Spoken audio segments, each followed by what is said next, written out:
Números capítulo 9. O Senhor falou a Moisés no deserto do Sinai, no primeiro mês do segundo ano depois da saída do povo de Israel da terra do Egito, dizendo: Que os filhos de Israel celebrem a Páscoa no tempo determinado. No dia 14 deste mês, ao crepúsculo da tarde, vocês celebrarão a Páscoa no tempo determinado. Devem celebrá-la segundo todos os seus estatutos e segundo todos os seus ritos.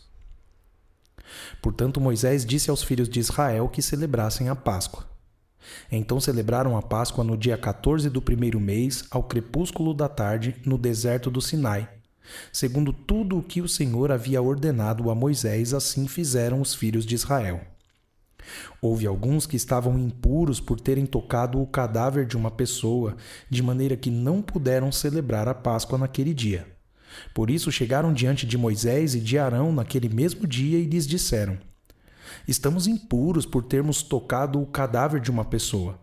Por que havemos de ser privados de apresentar a oferta do Senhor no tempo determinado no meio dos filhos de Israel?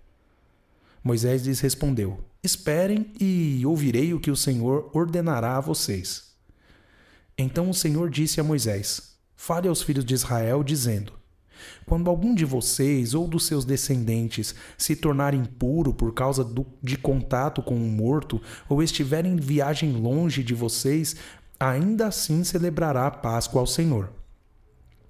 Devem celebrá-la no dia 14 do segundo mês, no crepúsculo da tarde. Devem comê-la com pães sem fermento e ervas amargas. Não deixarão sobrar nada até a manhã seguinte e não quebrarão nenhum osso do cordeiro. Farão tudo segundo todo o estatuto da Páscoa. Porém, se um homem estiver puro, não estiver em viagem e deixar de celebrar a Páscoa, esse será eliminado do seu povo, porque não apresentou a oferta do Senhor no tempo determinado. Tal homem levará sobre si o seu pecado. Se um estrangeiro habitar entre vocês e também quiser celebrar a Páscoa ao Senhor, deverá celebrá-la segundo o estatuto da Páscoa e segundo o seu rito. Vocês terão um só estatuto, tanto para o estrangeiro como para o natural da terra. No dia em que foi levantado o tabernáculo, a nuvem cobriu o tabernáculo, a saber, a tenda do testemunho. E à tarde estava sobre o tabernáculo uma aparência de fogo até a manhã seguinte. Assim acontecia sempre. A nuvem o cobria e de noite havia a aparência de fogo. Quando a nuvem se erguia de sobre a tenda, os filhos de Israel se punham em marcha. E no lugar onde a nuvem parava, aí os filhos de Israel acampavam. Segundo o mandado do Senhor, os filhos de Israel partiam e, segundo o mandado do Senhor, acampavam.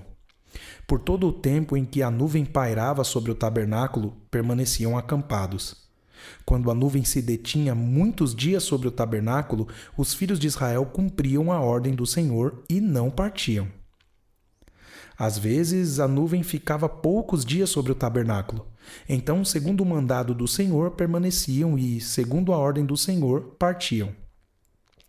Às vezes, a nuvem ficava desde a tarde até a manhã seguinte.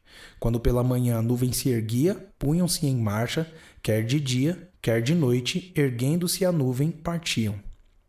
Se a nuvem se detinha sobre o tabernáculo por 2 dias, ou 1 mês, ou por mais tempo, enquanto pairava sobre ele, os filhos de Israel permaneciam acampados e não se punham em marcha. Mas quando a nuvem se erguia, eles partiam. Segundo o mandado do Senhor, acampavam e, segundo o mandado do Senhor, se punham em marcha. Cumpriam o seu dever para com o Senhor, segundo a ordem do Senhor por meio de Moisés.